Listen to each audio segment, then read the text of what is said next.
Let us pray in the name of the Father, and of the Son, and of the Holy Spirit. Amen.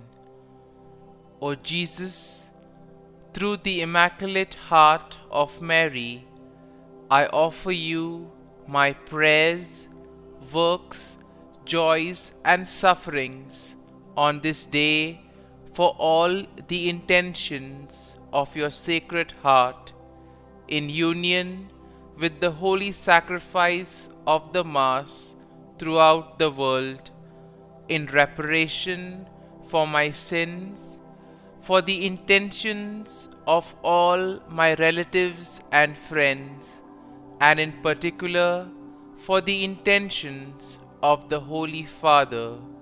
Amen. Let us pray for the intentions of the Holy Father for the month of August. For political leaders, we pray that political leaders be at the service of their own people, working for integral human development and for the common good, especially caring for the poor and those who have lost their jobs. Our Father, who art in heaven, hallowed be thy name. Thy kingdom come, thy will be done, on earth as it is in heaven. Give us this day our daily bread, and forgive us our trespasses, as we forgive those who trespass against us. And lead us not into temptation, but deliver us from evil. Amen. Hail Mary, full of grace, the Lord is with you. Blessed are you amongst women, and blessed is the fruit of thy womb, Jesus. Holy Mary, Mother of God, pray for us sinners, now and at the hour of our death. Amen. Glory be to the Father, and to the Son, and to the Holy Spirit, as it was in the beginning, is now, and ever shall be, world without end. Amen. My dear friends, the Word of God welcomes us this morning. And as we begin this day with the Lord, we ask Him to help us in all our endeavors. As we begin this day in His presence, we ask Him to bless us so that every step, every activity may radiate His presence, His joy, and His love to the world. And therefore we see that sometimes in life we do not acknowledge or we do not thank the Lord sufficiently for all the graces that we have received. If you take a look at our lives, we see that we may have received plenty of graces, but we very rarely thank the Lord for them. And therefore it would be adequate for us to begin today's day by thanking the Lord. Thanking Him for all the little things, for all the graces that He has given in our lives. These things which may seem little go a long way in His plan for us. Everything that happens because He wills it and because He has it planned in our lives. And therefore we begin by thanking the Lord for the gift of life. Lord, we thank you for the various talents, abilities that you have given us. We thank you for making us different, unique. Lord, we also thank you for the gift of this day, a day that will help us to make a difference not only in our lives but also in the lives of others. A day which may help us to complete something that was left incomplete or to do something in a different manner. Lord, we also want to thank you for the gift of our family members, friends, relatives, near and dear ones, and all those who play a very important role in our lives. All these individuals have indeed helped us in various ways. They have molded us and made us who we are. And therefore, Lord, we ask you that you shower your abundant blessings on them, and help them in all their endeavors. Lord, we also thank you for all the opportunities that you have given us, opportunities to make a difference in the lives of others, or opportunities in order to showcase your gifts and thus help for the common good. Lord, we also thank you for the experiences that you have given us. There may be many experiences which are very happy, joyful experiences which we always want to treasure.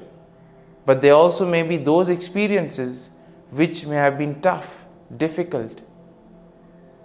Nonetheless, these have been learning experiences because these experiences have helped us learn a lot in life. And therefore, Lord, we thank you for giving us these experiences, for helping us become stronger individuals. And Lord, as we offer you this day, we ask you that you may give us all the graces that are necessary so that we may understand your plan in our lives and that we may be able to put into practice all the teachings, all the values that you have taught us. My dear friends, let us now spend a few moments and reflect and meditate on Psalm 57. As usual, we shall have a general overview of the psalm and then we shall go into the details of it. Now we see that Psalm 57 is a psalm of lament that is attributed to David, and it is believed to have been written during a time when David was fleeing from King Saul and David was seeking refuge in a cave.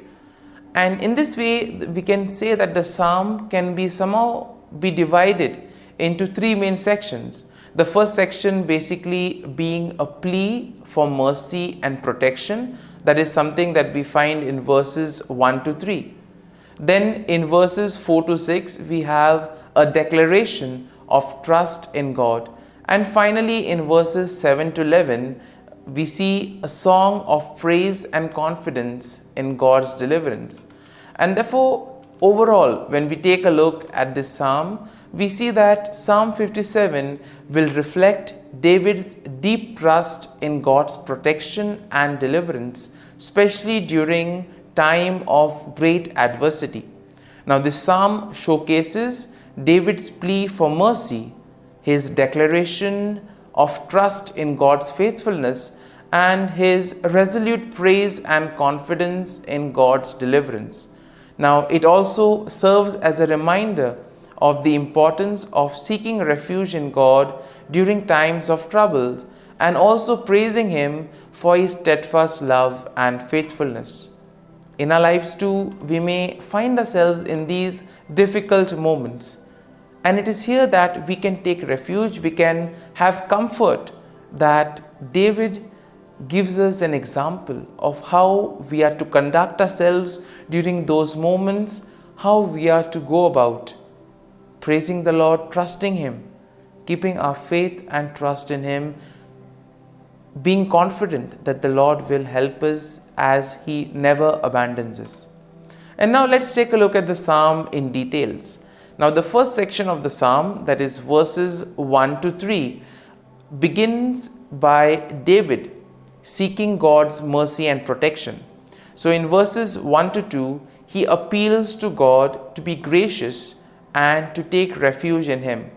It is here that David describes his situation as being in the midst of fierce enemies whose teeth are like spears and arrows ready to devour him. And despite the danger surrounding him, we see that David expresses his trust in God and seeks His help. As we move on to the second section of the psalm, we see that here David declares his trust in God's faithfulness. In verses 3 to 4, he affirms his confidence that indeed God will send His help from heaven and save him from his enemies. Now, David also acknowledges that God will fulfill his promise for him and send forth his steadfast love and faithfulness. In verse 5, David expresses his desire to exalt God above the heavens and to glorify him among the nations.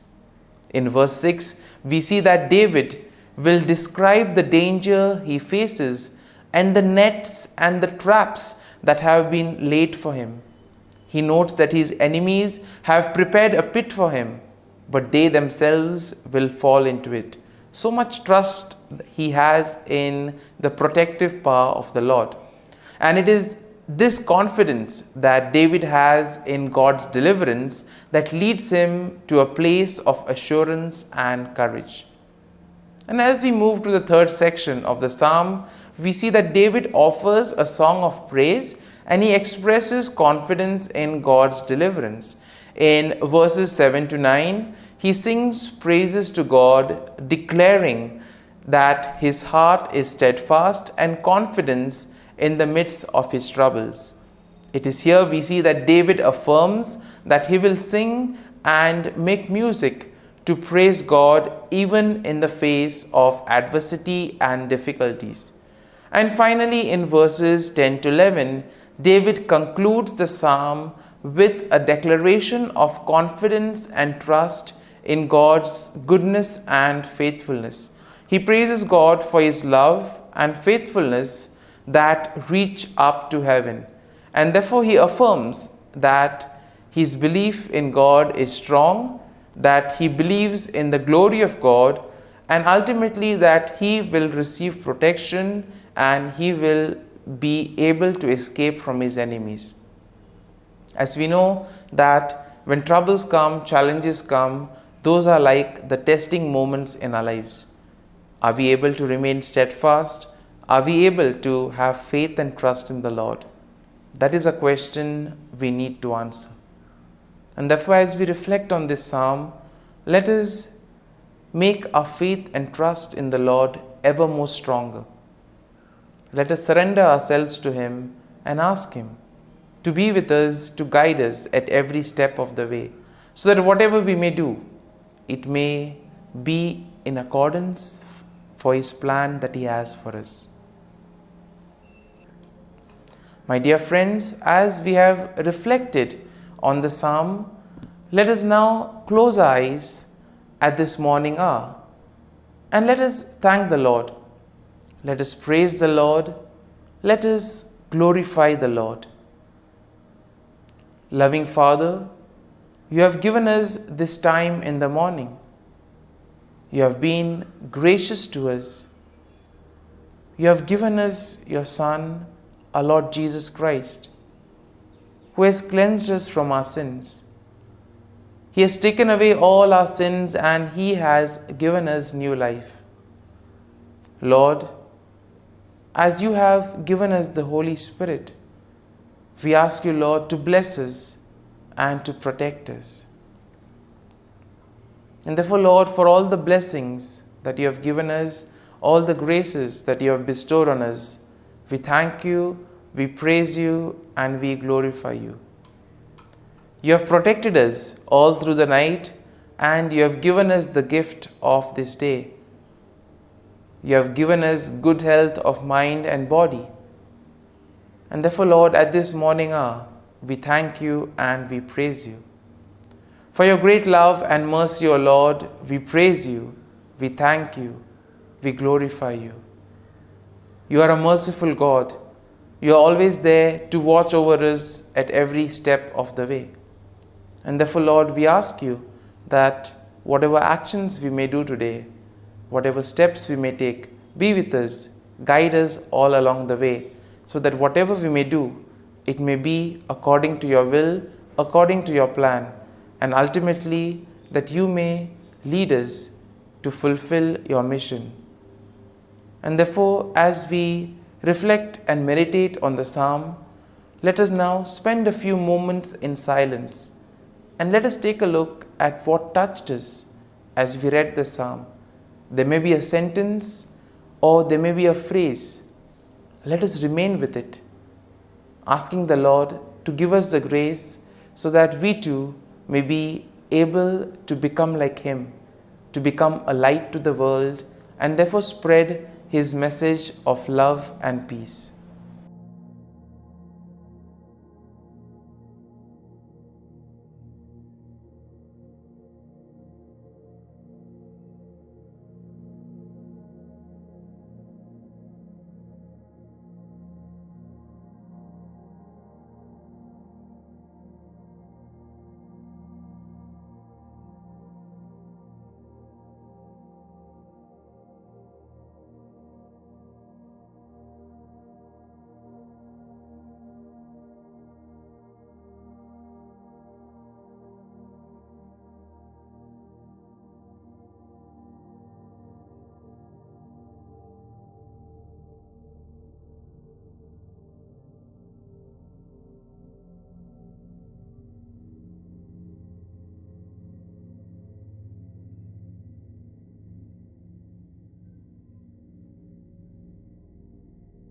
Prayer to Saint Michael the Archangel for protection.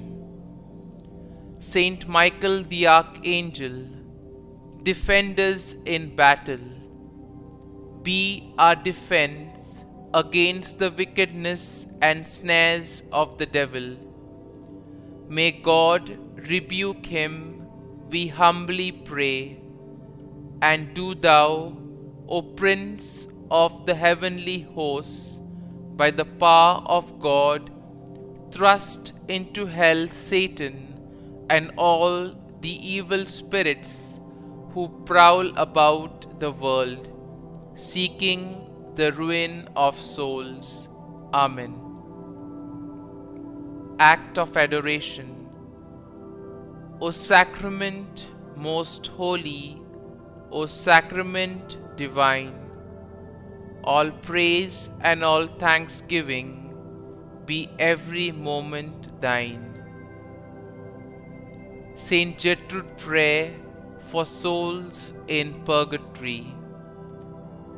Eternal Father, I offer Thee the most precious blood of Thy divine Son, Jesus, in union with the masses said throughout the world today, for all the holy souls in purgatory, for sinners everywhere, for sinners in the universal church, those in my own home and within my family. Amen.